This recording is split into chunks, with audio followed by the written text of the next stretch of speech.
bagong cafe sa Kalawan, Laguna, kung saan yan, tara G mga kalakwatsa. So mga kalakwatsa, pagpasok nyo pa lang sa kanilang cafe, makikita nyo ang kanilang malawak, magandang design at napaka-cozy na area. Kaya naman nag-order na kami ng kanilang famous na lechon kare-kare, lumpiang gulay, fully loaded over fries, ang kanilang pasta roll, at ang kanilang tiramisu Nutella.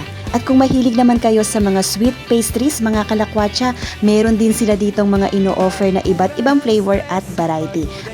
Papahuli ka ba mga kalakwatsa? Bisitahin nyo na rin ang Gaviza Cafe na matatagpuan sa Barangay Kanluran, Kalawan, Laguna, along Kalawan San Pablo Highway, at open sila from 9 a.m. to 12 a.m.